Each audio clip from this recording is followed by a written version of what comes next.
राम राम. मी Prakash Mahajan, Mahajan and Mahajan YouTube चॅनलसाठी. आज महाराष्ट्राच्या राजकारणात एक अभूतपूर्व घटना घडली. उभाटा गटाचे कार्याध्यक्ष म्हणून आदित्य ठाकरे यांची निवड झाली. आता उभाटा गट केवढा, तर जेवढे खासदार तेवढेच आमदार. म्हणजे आता गट म्हणावं का काय म्हणावं, पण त्याचा शेवटी कार्याध्यक्ष नेमावा लागला. आदित्य ठाकरेला कार्याध्यक्ष नेमल्यावर मला एक फार वर्षापूर्वीची घटना आठवली. एका जिल्ह्यामध्ये बाप-लेक दोघे जिल्हा परिषदचे सदस्य म्हणून निवडून आले आणि असा पेच प्रसंग आला की कुणाला अध्यक्ष करावं, बापाला करावं का मुलाला करावं.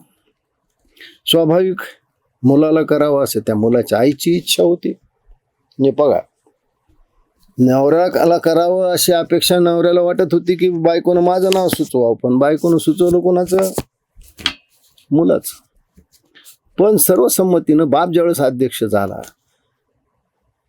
आणि बाप कपाळाला गुलाल, गळ्यात हार तुरे घेऊन ज्यावेळेस घरी आला, त्यावेळेस त्याला असं वाटलं की बायको आपलं स्वागत करेल, पंचारतीनं आपल्याला ओवाळेल. तसं काही झालं नाही. बायको म्हणली, या वयात काय करायचं होतं तुम्हाला अध्यक्षपद, बसायचं ना हरिहरी करत. आता मला सहज आठवलं की बाळासाहेब किती असह्य झाले होते. मला वाटतं तो महाबळेश्वरच्या अधिवेशनातला तो प्रसंग आहे. राज ठाकरेची क्षमता, योग्यता, लोकप्रियता, पात्रता सगळ्या अर्थानं शिवसेनेचं कार्यकारी अध्यक्ष व्हावं हीच होती. सगळ्यांना हीच अपेक्षा होती. पण याच वेळेस एक षडयंत्र रचलं जात होतं. षडयंत्र रचणारे घरातलेच असतात, बाहेरचे कोणी नसतात. त्या षडयंत्र रचणाऱ्याला हे माहीत होतं की राजसाहेबाच्या मनात बाळासाहेबाविषयी नितांत आदर आहे. नात्याचा नाही, तर गुरु आणि शिष्य म्हणून आदर आहे. राजसाहेबाच्या मनात बाळासाहेबाविषयी हळवा कोपरा आहे. या सगळ्या कारस्थानी लोकांनी त्याचाच फायदा घेतला हो, आणि राजसाहेबांचा हक्क डावलला आणि उद्धव ठाकरेला कार्यकारी अध्यक्ष केलं. ते असं म्हणतात ना की इतिहास पुन्हा स्वतःची पुनरावृत्ती करतो. त्यावेळेस बाळासाहेब असह्य झाले होते. आज उद्धव ठाकरे तुम्ही असह्य झालात. आणि जसं मी सांगितलं की बापाला जिल्हा परिषदचा अध्यक्ष करावं का मुलाला करावं, तर मुलाच्या आईला वाटत होतं नवरा झाल्यापेक्षा माझा मुलगा व्हावा. तीच परिस्थिती नव्या मातोश्रीवर निर्माण झाली. नव्या मातोश्रीवर वास्तू शांती झाली का नाही माहीत नाही, वास्तू पुरुष शांत केला का नाही माहीत नाही. माझ घरातूनच सांगण्यात आलं की आता तुम्ही थांबा, आता माझ्या मुलाला तुम्ही कार्याध्यक्ष करा. अध्यक्ष म्हणून तुम्ही राहा, हरकत नाही, सगळी सूत्र माझ्या मुलाच्या हातात द्या. आणि असह्य झाल्यासारखं उद्धव ठाकरेनं हा निर्णय मान्य केला असावा. आणि आज आदित्य ठाकरे यांची कार्याध्यक्ष म्हणून निवड झाली. फक्त ही एवढंच झालं की इथं बळी द्यायला कोणी राज ठाकरे सापडला नाही, तो उद्धव ठाकरेचाच इथं बळी देण्यात आला. बळी याच्या अर्थाने त्यांचे सगळे राजकीय अधिकार जवळपास काढून घेतले आहेत. त्या नंदराजासारखा उद्धव ठाकरे इथून पुढं अंथुरणावर असतील आणि सगळा कारभार हे आदित्य ठाकरे करतील, असंच झालं आहे. बघा संजय राऊत, तुला कुठून अवदसा आठवली होती रे त्या प्रियंकाला विरोध केलास, तिचं नाव येऊ दिलं नाही.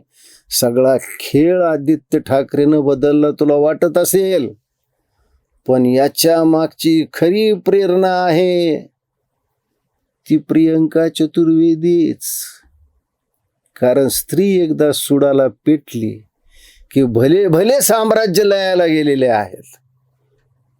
महाभारत आपल्याला माहित आहे, रामायण आपल्याला माहित आहे, ज्युलियस सीझर अँटोनी आपल्याला माहिती आहे, किलोपात्राहून हे दोघं कसे भांडले सगळ्या जगाला माहिती आहे. कशाला तू उंठाच्या पार्श्वभागाचा मुका घेतला अरे संजय राऊत, तूच तुझ्या पायावर धोंडा पाडून घेतलास. 2028ला तुझं नाव सुचवलं जाणार नाही हे सूर्यप्रकाशा इतकं स्पष्ट आहे. तू दुसऱ्या पक्षातल्या लोकांचं भविष्य सांगतो, भविष्य वर्ततो, पण तुला 2028ला राज्यसभेचं तिकीट मिळणार नाही हे सूर्यप्रकाश सत्य आहे. आणि हे सांगण्यासाठी कोण्याही ज्योतिषाची गरज नाही आहे. आता उबाटा गटामध्ये एक नवीन पर्व सुरू झालेलं आहे. ते पर्व आदित्य पर्व आहे. पण आदित्य ठाकरे, हे पर्व सुरू करताना तुम्हाला काही प्रश्न आम्ही विचारतो, त्याची तुम्हाला उत्तरं द्यावी लागतील. दिशा सालियांना आत्महत्या केली का तिचा खून झाला? दिशा सालियांच्या घरी पार्टीमध्ये आपण होतात का नाही हे मी आरोप केले नाहीत. महाराष्ट्रातल्या एका प्रतिष्ठित राजकीय घराण्यातल्या 2 बंधूंनी हे आरोप केलेले आहेत. त्याचं तुम्हाला उत्तर द्यावं लागेल. सुशांत सिंगच्या आत्महत्येला कोण जबाबदार आहे त्याचं तुम्हाला उत्तर द्यावं लागेल. असे आरोपाचे डाग घेऊन तुम्ही कार्याध्यक्ष झालात तर तुम्हाला वेळोवेळी आम्हाला हे प्रश्न विचारून त्याची उत्तरं तुमच्याकडून घ्यावी लागतील. किंबहुना तुम्हाला हे प्रश्न विचारून तुम्हाला कोंडीत पकडावं लागेल. कारण आता तुम्ही कार्याध्यक्ष झाला, शिवसेनेची सगळी सूत्र तुमच्या हातात आलेली आहेत. त्याच्यामुळं आता जुन्या सर्व लोकांचं हळूहळू महत्त्व कमी होणार जाणार आहे. जसं उद्धव ठाकरे कार्याध्यक्ष झाल्यावर बाळासाहेबांच्या सोबत असणाऱ्यांचं हळूहळू जसं त्यांनी महत्त्व कमी केलं, ते इतकं वाईट पद्धतीनं केलं की आपल्या सगळ्यांसमोर जोशी सरांचं उदाहरण आहे.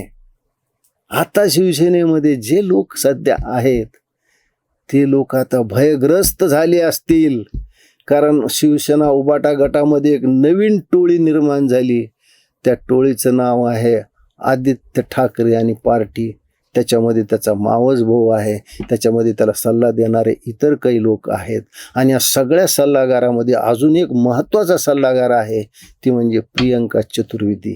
आता इथून पुढं प्रियंका चतुर्वेदीच जे म्हणेल ते उबाटा गटात होईल हे सूर्यप्रकाशा इतकं सत्य आहे. आता प्रियंकाजीच्या बाबतीत मी एवढंच म्हणेन, आप सैया भय कोतवाल तो अब डर का है का. 2028ला राज्यसभेचं तिकीट मात्र मिळेल. निवडून आणण्यासाठी जीवाचा आटापिटा आदित्य ठाकरे करतील हे निश्चित आहे.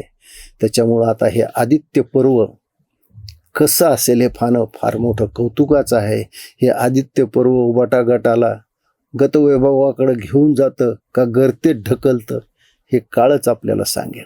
जाता जाता एक गोष्ट मला आपल्याला सांगावीशी वाटते की साल्या हो, आम्ही तर तुमच्या देवाचे बाप म्हणणारे शरद पवार, सतत शरद पवारच्या तोंडी शाहू फुले आंबेडकरांचं नाव, वारकरी संप्रदायामध्ये 60% प्रतिगामी घुसले आहेत असं म्हणून एका विशिष्ट जातीलाच टार्गेट करणारे शरद पवार यांच्या पक्षाचा एक पदाधिकारी जो त्र्यंबक देवस्थानचा विश्वस्त आहे, यांनी 200 रुपयाचं तिकीट 3000 रुपयाला विकण्याचा एक नवीन धंदा सुरू केला.